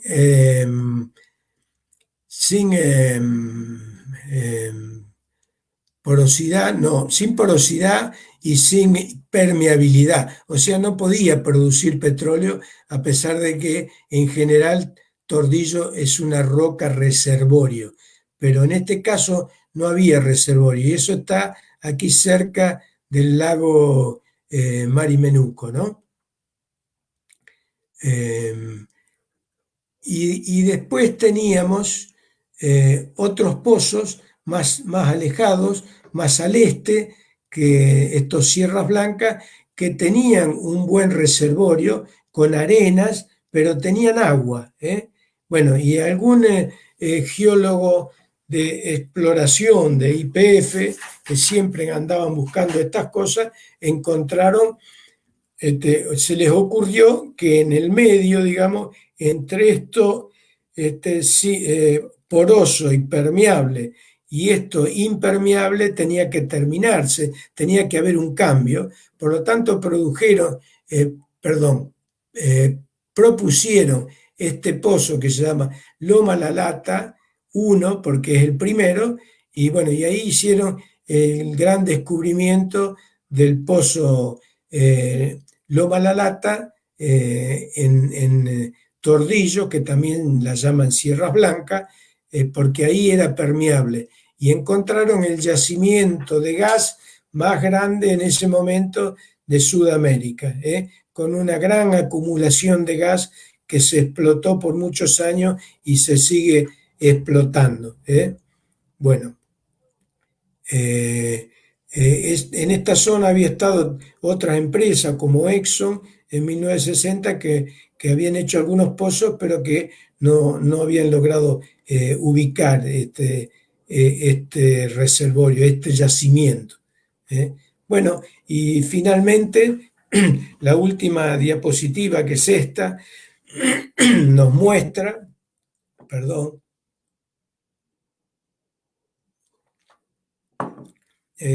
haciendo así como un resumen, toda la Argentina, con algunas cuencas sedimentarias que son las que producen petróleo, como la del noroeste, petróleo y gas, la cuenca cuyana, que es una cuenca continental, aquí hubo un gran lago y por eso hay petróleo. En cambio las demás son marinas, como la neuquina, por ejemplo, que tiene petróleo y gas, la del Golfo de San Jorge, o sea, Comodoro Rivadavia, que, por ejemplo, que está ahí, que tiene petróleo tanto como la neuquina, y la cuenca austral, que también tiene bastante petróleo y gas.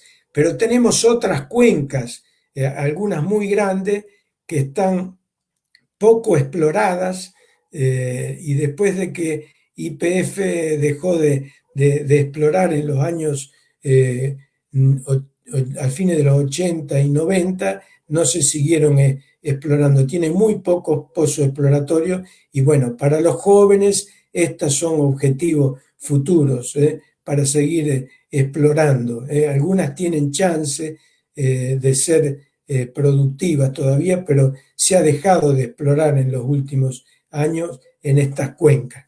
O sea, hay esperanza todavía para seguir encontrando. Y también siempre en las mismas viejas cuencas. Como vieron aquí, Vaca Muerta, nos guste más o menos, estos no convencionales que tienen su riesgo, han sido descubiertos hace pocos años.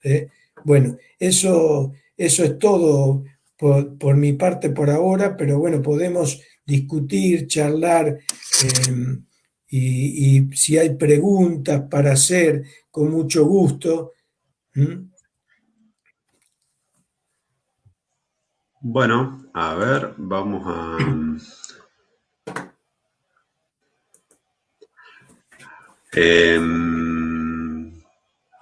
Bueno, muy buena la presentación, Santiago. Acá estamos atentos. ¿Hay alguna pregunta? Por ahora no. Han sido todos los saludos iniciales.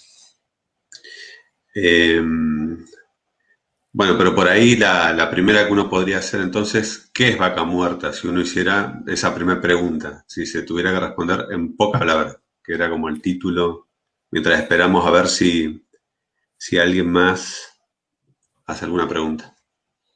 Y bueno, podemos resumir de alguna manera que Vaca Muerta, son sedimentos que se depositaron en el mar en ese momento, que era el mar Pacífico, y que llegaba hasta donde estamos nosotros acá en Neuquén, e incluso un poco más al este, hasta, no sé si hasta General Roca, pero por ahí eran sedimentos, se iban depositando sedimentos finos en el mar, que tenían mucha materia orgánica, muchísima materia orgánica, y que, bueno, pasando millones de años, que no es fácil explicarlo eso, y con la sobrecarga de los sedimentos que se iban depositando arriba y la temperatura que había en profundidad, se fue transformando esa materia orgánica en petróleo y en gas, ¿no?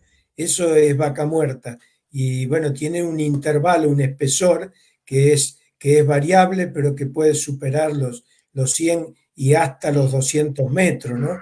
Y bueno, eso generó hidrocarburo, y parte del hidrocarburo que generó Vaca Muerta quedó entrampado dentro del mismo Vaca Muerta, y parte lo expulsó y migró por otras capas sedimentarias de arena que eran permeables, y la transportaban, ¿no?, a otros lugares, yacimientos, y en algunos casos, bueno, incluso se escapó hacia la superficie, ¿no? En la cordillera. Claro. Acá tenemos una, a ver, yo no sé si ahí ustedes también la ven, dice, Santiago, ¿puede explicar la diferencia entre formaciones porosas y permeables? Y bueno, sí, yo creo, no sé si lo dije al principio, que yo de cara dura doy dando la charla, soy geofísico, no geólogo, ingeniero, pero bueno, conviví muchos años con los geólogos y tuve que estudiar geología, pero las formaciones porosas y permeables son típicamente las arenas, que bueno, cuando están consolidadas son areniscas, ¿no? Hay otras porosas y permeables como algunos carbonatos, que tienen propiedades particulares y bueno, y las rocas fracturadas, ¿no? Hay rocas volcánicas que habitualmente no serían porosas y permeables, pero cuando están alteradas o alguna meteorización, se llama, o lo que sea, se conviertan en porosas y permeables. Bueno, hay distintas rocas, pero la típica es la arena que tiene una porosidad primaria, ¿no? Esa es la típica roca reservorio.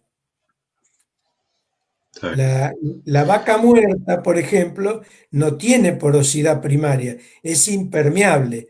Logran hacerla producir cuando la fracturan, ¿no? Entonces la quiebran con esa altísima presión que ejerce el fluido y se genera una porosidad o una permeabilidad y porosidad que permite extraerles por la fuerza, digamos así, el fluido, ¿no? Tanto sea petróleo como gas.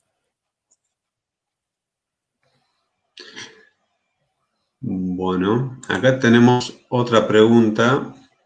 Preguntan, ¿cuántos pozos activos hay en Vaca Muerta? No sé eso sí. Bueno, eso Sí. no sé exactamente ahora, pero bueno, podemos hablar del orden de pozos que hay en Vaca Muerta, alrededor de 1500, podríamos decir, ¿no? Y bueno, y ahí la gran mayoría han sido hechos por YPF.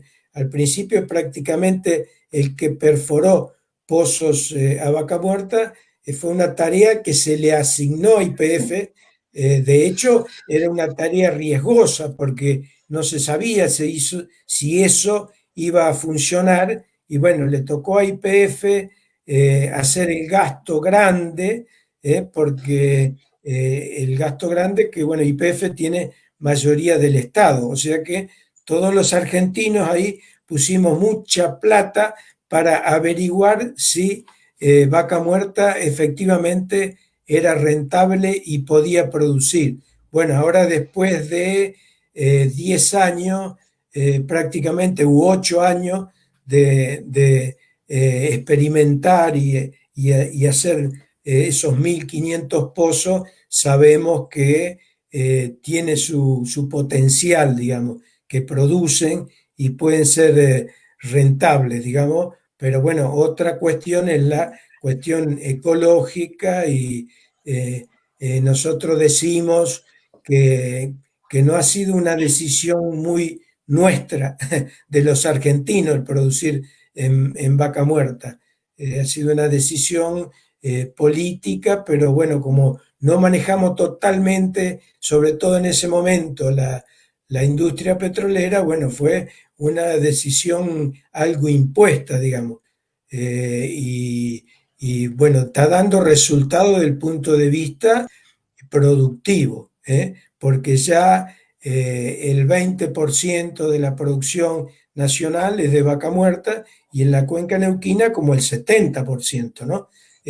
Proviene de vaca muerta, pero tiene sus, digamos, como se dice en la guerra, efectos colaterales, que no nos resulta fácil de manejar, ¿no? De controlar, sobre todo porque no manejamos toda la industria petrolera. Hay muchos actores muy poderosos en la industria petrolera y eso entonces no es sencillo de manejar. No sé si era esa exactamente la pregunta o si me alargué mucho. Acá hay, a ver, hay otra. ¿Ustedes también la leen ahí? Sí, No, sí. ¿no?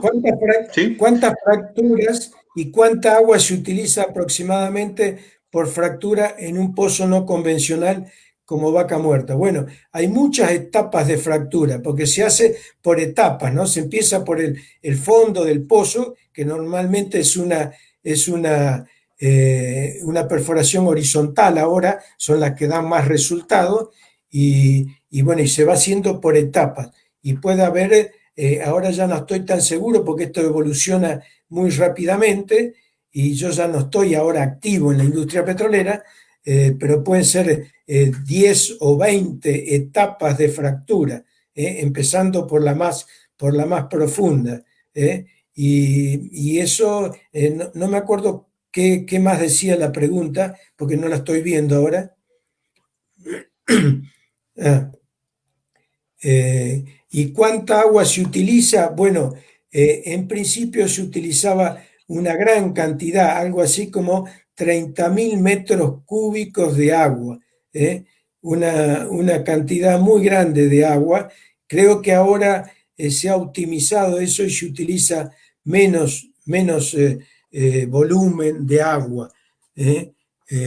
Y bueno, y se utilizan toneladas de arenas, ¿no? Arenas especiales y un porcentaje de productos químicos que tienen su riesgo y su influencia sobre el medio ambiente, que lo que ayudan a que penetre esas arenas que van a ser de sostén para que permitan de que las fracturas se mantengan abiertas y el petróleo drene.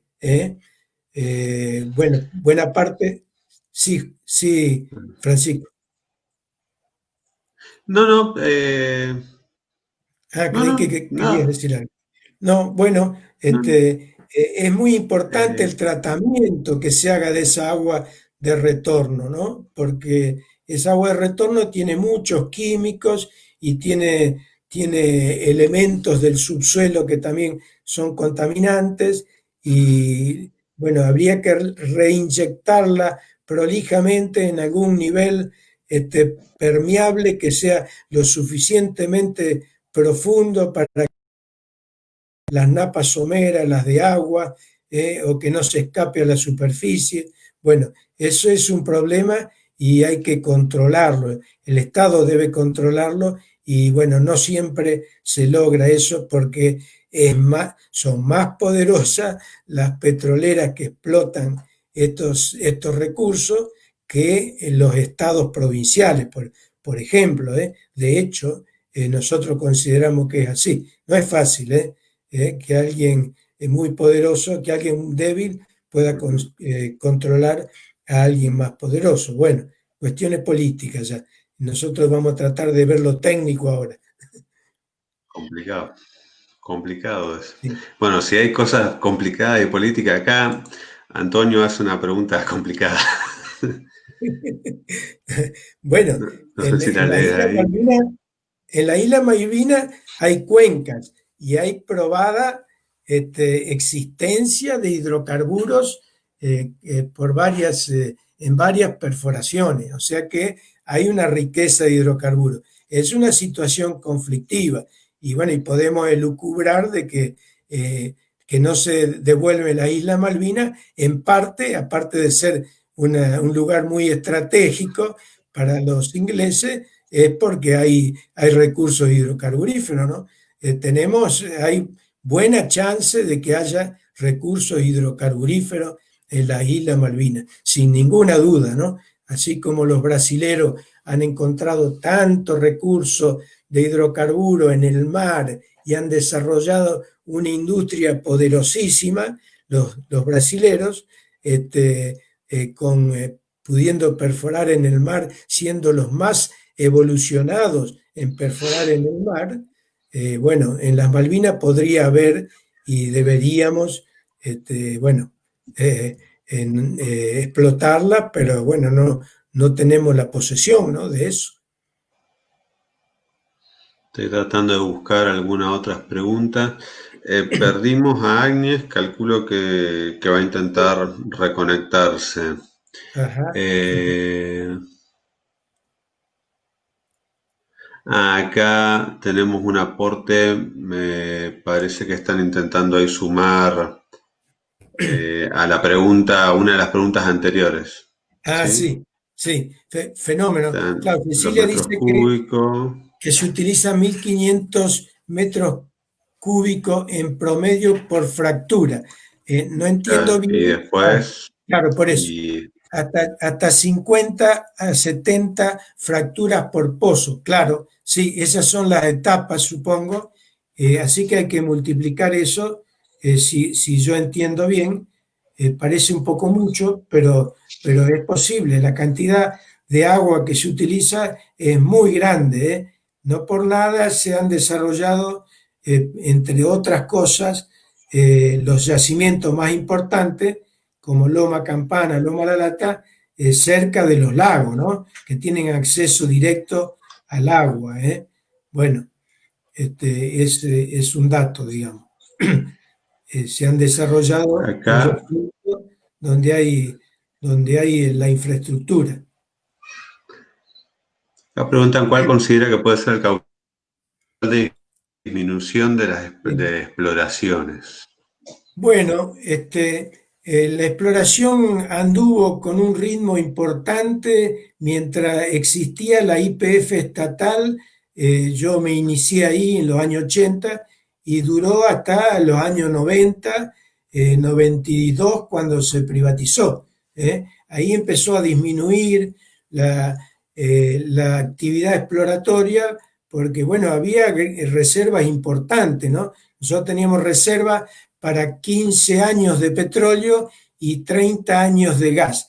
Pero no era solo que nos iba a durar ese tiempo, sino que cada año se incorporaba lo que se consumía. Por lo tanto, que más o menos se mantenía constante, ¿no? Esa reserva en el tiempo. Bueno, de golpe se dejó de hacer exploración en serio y bueno, empezaron a caer las reservas y empezaron y después empezó a caer la producción a partir de 1998, ¿no? Luego de 6, 8, 10 años empezó a caer drásticamente la producción y porque tampoco no se exploraba intensamente, ¿no? Áñez, ¿la tenemos de vuelta? Sí, ahí está incorporada. No sé si estará. Bueno, Mira, no sé acá- no sé si la respondí totalmente o si había alguna otra cosa. hay más preguntas, hay más preguntas. A ver, hacemos una o dos más. Acá, bueno, puede estar relacionado con la exploración también. Se lee ahí. ¿Qué decisiones puede tomar Sí, YPF sí. ¿Y y cuáles se y nos cuál es? dificulta por la participación de grupos extranjeros? Y bueno, nosotros tenemos una visión muy, digamos, nuestra, particular, que por ahí no coincide con lo que se ve a nivel político o en general públicamente. Eh, no tenemos mucha libertad, digamos, no decidimos nosotros si explotamos o no explotamos vaca muerta o en qué medida lo explotamos, si lo explotamos en los lugares que nos parezca seguro, si lo explotamos nada más que para autoabastecernos e industrializarla en origen, que sería muy deseable eso, explotarla e industrializarla. No es lo mismo que venderlo crudo, que se multiplica la riqueza si se industrializa en origen. La participación de los grupos extranjeros tiene una altísima influencia. Para que tengan una idea, nada más que en YPF tenemos algunos socios, se supone que YPF es nuestra en un 51% de los ciudadanos argentinos. Bueno, sin embargo, los socios que tenemos dentro de YPF, accionistas, bueno, hay algunos de altísimo poder, ¿no? Tienen manejan más dinero que el Estado argentino. Hay fondos de inversión de muy alto poder, ¿no? Así que no resulta fácil manejar la política aún de nuestra empresa de bandera. No hablemos de las demás que por supuesto no manejamos, ¿no? Así que no es fácil decidir la política petrolera en nuestro país en estas condiciones, ¿no? ¿Cómo pueden encontrarse reservorios en formaciones cretácicas, siendo que se depositó después de la génesis del hidrocarburo? Se supone una migración vertical. Sí, claro, claro, sí, sí, por eso a veces hay petróleo aflorando, ¿no? Y viene de formaciones que a veces son jurásicas, ¿eh? Como Vaca Muerta. Sí, sí, migra por las capas de roca reservorio, como las arenas, por ejemplo, o por las fallas, que hay fallamiento en el subsuelo, ¿eh? Y va busca en los lugares con menor presión y viaja hacia arriba normalmente, y en las capas que tienen porosidad y permeabilidad. ¿Cuál es la distancia de seguridad a perforar en cercanías a una falla? No, bueno, a veces se tratan de evitar las fallas según el objetivo que se tenga, y a veces se buscan las zonas falladas, ¿eh? Hay algunos proyectos de perforación a zonas con fallas, ¿eh? Cuando la roca es relativamente cerrada, queremos decir sin demasiada porosidad o con muy baja porosidad, se busca que la roca esté en una zona de falla, que esté fracturada, y eso le genera lo que llamamos una porosidad secundaria donde se le pueden alojar los hidrocarburos. Ese es un caso. Y bueno, en otros casos se intenta evitar la falla. Cuando la falla es sellante o no nos va a aportar nada, bueno, se puede, ahora con los métodos que hay, se puede apuntar bastante finito, digamos así, se puede ubicar bastante con precisión la falla, así que se puede perforar todo lo cerca que uno quiera o evitarla si uno quiere. Se puede dirigir el pozo. No hay demasiado problema con eso en la perforación, según entiendo. Bueno, creo que estoy recorriendo un poco todos los comentarios, preguntas. Creo que mostré todas, Santiago. Bueno, Así que no sé si vos querés agregar algo o si Agnes quiere agregar algo, algún comentario. Creo que ha sido más que buena la charla y se hicieron muchas preguntas y se pudo responder. No sé si quieren no sé, agregar algo. no sé, Áñez, si está disponible, si querés agregar algo, Áñez.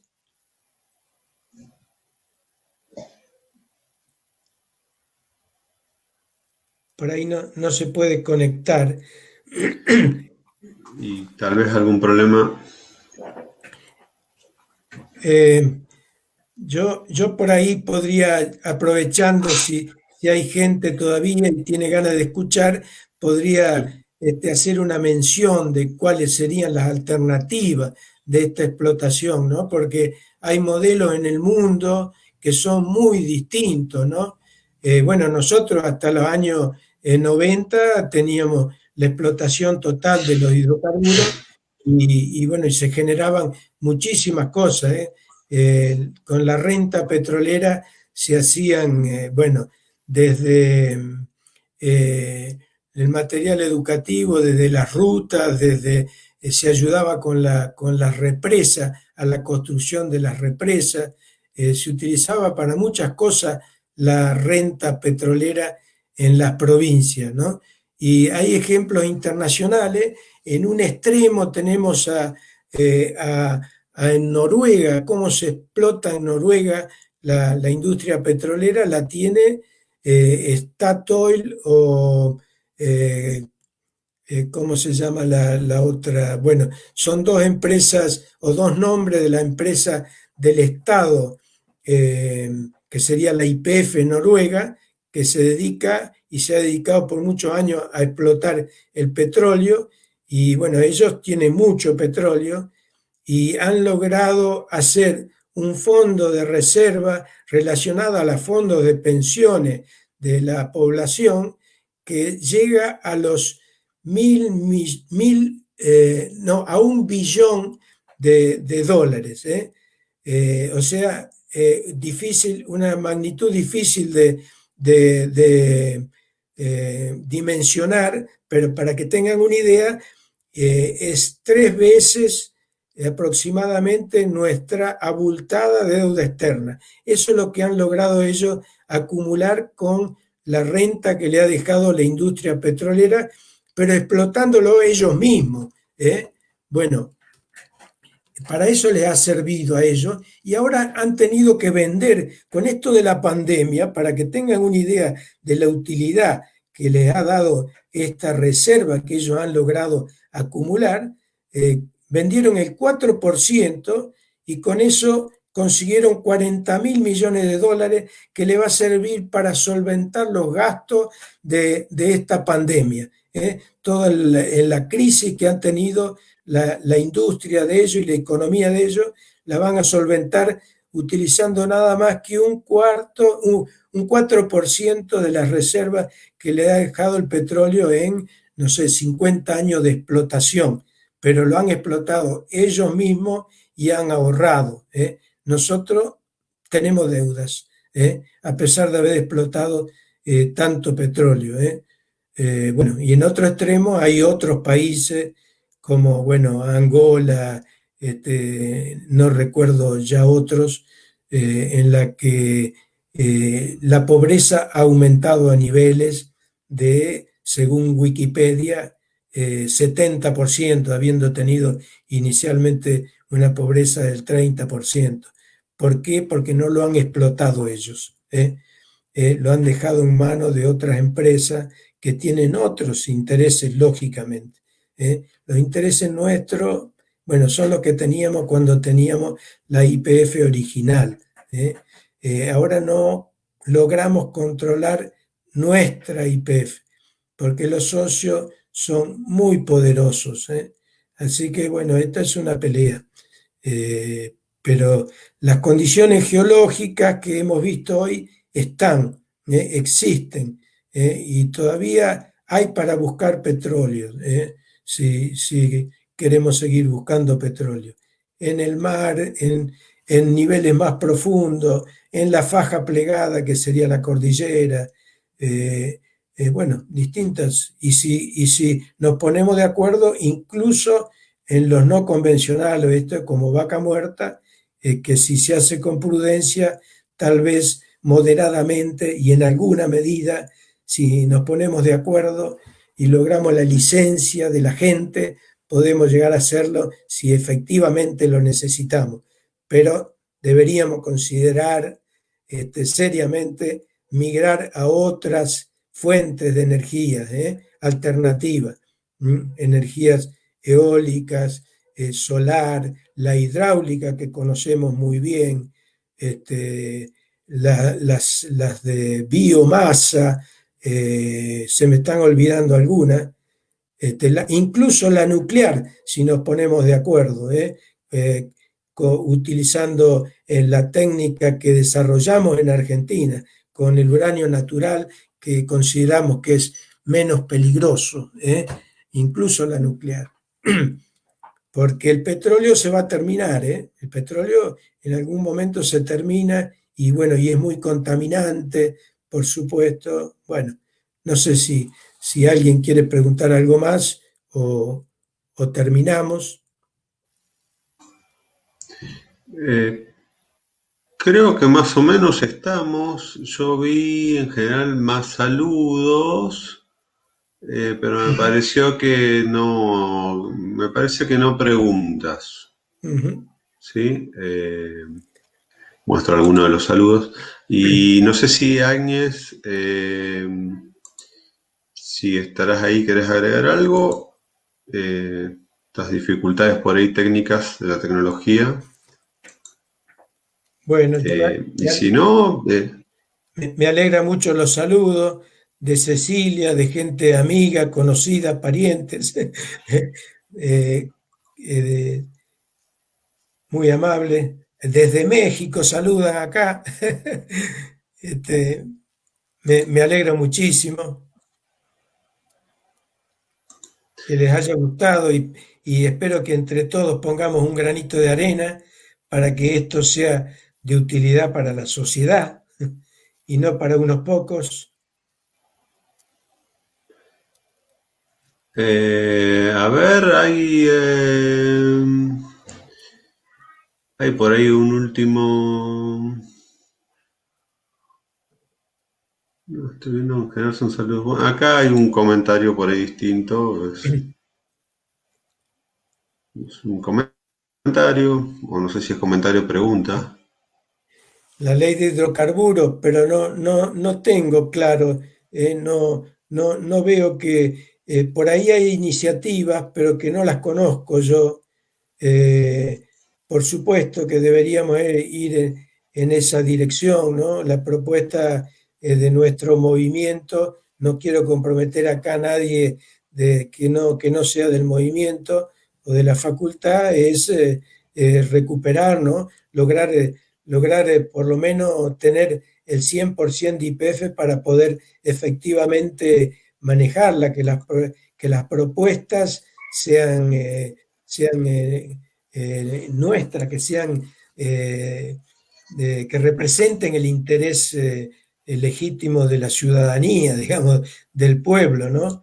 Que podamos explotar el petróleo necesario en beneficio de la sociedad. Tengo hasta saludos de otros primas, me alegro mucho que lo hayan visto, y de otra gente conocida, muy amables. Espero que sea una ayuda para esto, esa es la intención. Queremos dejarle la posta a los más jóvenes para que sigan con esta pelea que ha sido muy desigual estos últimos 30 años. No sé si de esto sabes algo, Santiago. Es como la última sí, pregunta que entró y creo que ya con esta. Quería consultarle qué opinión tienen del pozo más extenso que se hizo en Bandurria Sur de 4 kilómetros horizontal. No tenía idea que hubiese llegado a 4 kilómetros, sabía, bueno, anda próximo ahí. El más largo entiendo que lo ha hecho YPF 3 kilómetros con 8, una cosa así. Eh, y bueno, de alguna manera cuando se hacen estos intentos extremos, se está buscando la manera o el equilibrio económico, ¿no? ¿Cuáles son los más económicos o cuáles resultan los más económicos? Balanceando el costo de la perforación, el tiempo que se tarda y lo que luego se recupera en petróleo. Y en esto se está aprendiendo permanentemente, pero bueno, Vaca Muerta parece que ha demostrado ser bastante productiva, interesante, incluso con mayor rendimiento que las formaciones que se desarrollan en Estados Unidos, ¿no? Hay muchas cosas nuevas que nosotros conocemos algunas solamente, pero sí andan en esos perforaciones, en esos niveles, digamos, 3.000 metros aproximadamente horizontales y puede acercarse a 4.000 metros. Y bueno, después depende de qué características tenga la roca, porque después eso se fractura con gran energía, es muy agresivo esto.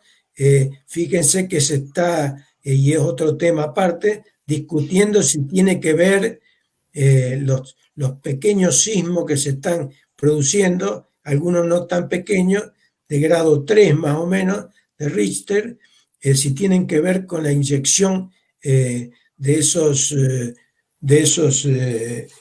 fracturas, ¿no? Así que, bueno, eso está todo, como es nuevo esto, está en experimentación.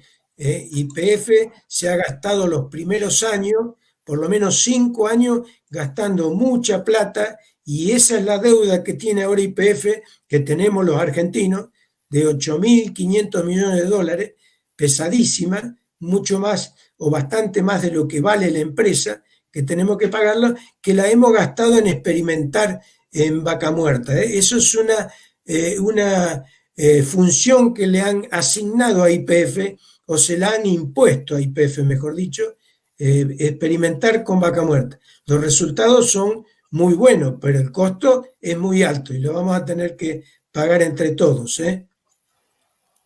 ¿Cómo afecta la actividad en Vaca Muerta? Y bueno, ha bajado, alguien pregunta, ¿no? En estos momentos de pandemia, ¿cómo afecta la actividad en Vaca Muerta?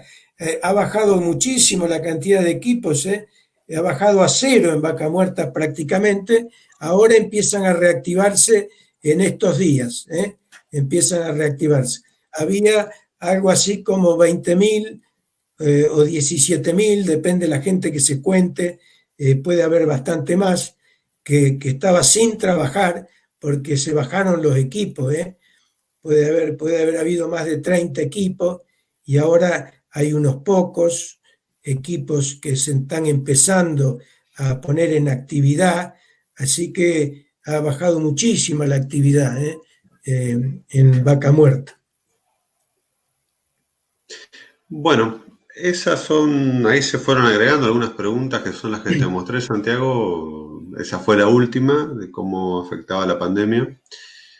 Y bueno, también mostramos varios saludos.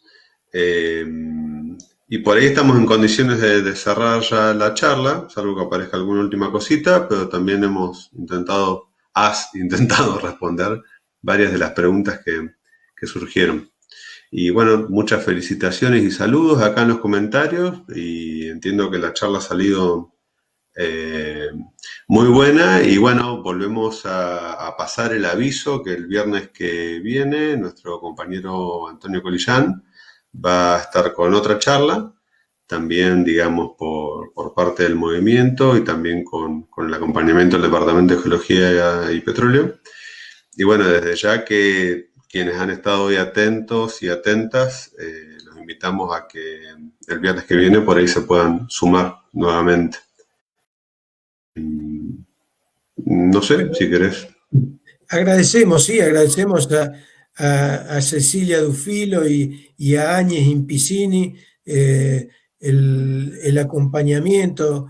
Está muy bueno que entre todos tratemos de discutir estos temas y aclaremos ante la sociedad qué es lo que pasa con el tema petrolero, que es bueno, estratégico, clave, ¿no?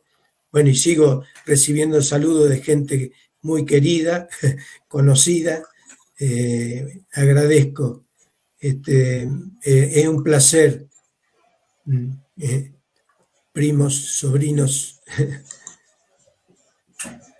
Bueno, entonces nos despedimos. Yo, no sé si finalmente tiene audio Áñez o no. Y si no, bueno, estas cosas de Sí, una los lástima. aspectos técnicos y la tecnología. Bueno, Si no, agradecemos mucho a Áñez el acompañamiento. bueno, entonces nos despedimos. Hasta la próxima charla. Gracias, gente. Un placer. Chao.